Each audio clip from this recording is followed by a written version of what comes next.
Breaking news live studio মারাত্মক খবর। সংবাদ পাঠক শেখ ফরিদ। আসসালামু আলাইকুম। আজকের সবচেয়ে ভাইরাল, সবচেয়ে কল্পনাপ্রসূত এবং সবচেয়ে মজাদার বিশেষ প্রতিবেদনে আপনাদের স্বাগতম। আজকের প্রধান শিরোনাম: বাংলাদেশ যদি ইসরায়েল ও আমেরিকার সাথে যুদ্ধে জড়াতো তাহলে কি হতো? বিশ্বজুড়ে উত্তেজনা, আর বাংলাদেশের মানুষ বলছে, আগে দেখি বাজারে আলুর দাম কত।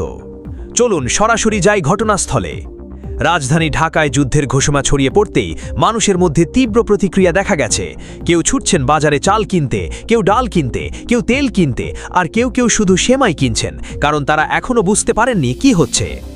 এদিকে আমেরিকা পাঠিয়েছে আধুনিক যুদ্ধবিমান, ড্রোন এবং স্যাটেলাইট নজরদারি ব্যবস্থা, কিন্তু ঢাকার আকাশে ঢুকতেই প্রথম বাধা ভয়াবহ ট্রাফিক জ্যাম।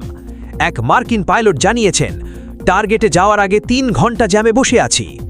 অন্যদিকে ইসরায়েল এনেছে অত্যাধুনিক জিপিএস প্রযুক্তি, কিন্তু পুরান ঢাকার ভেতরে ঢুকতেই জিপিএস বলতে শুরু করেছে, রিক্যালকুলেটিং, আমি আর পারতেছি না।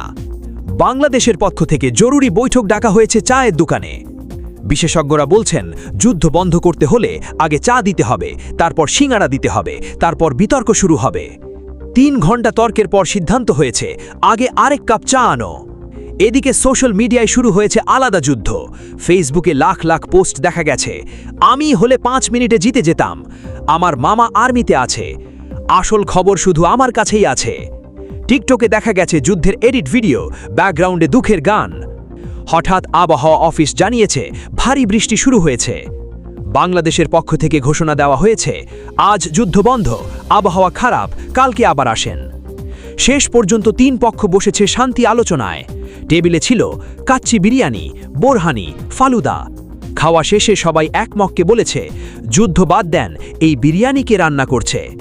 চূড়ান্ত ফলাফল: বিশ্বযুদ্ধ বন্ধ, শান্তি প্রতিষ্ঠিত, চায়ের দোকান জয়ী, বিরিয়ানি আন্তর্জাতিক পুরস্কার পেল।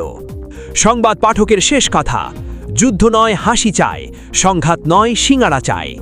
আমি শেখ ফরিদ, দেখছিলেন মারাত্মক খবর লাইভ। আল্লাহ হাফেজ।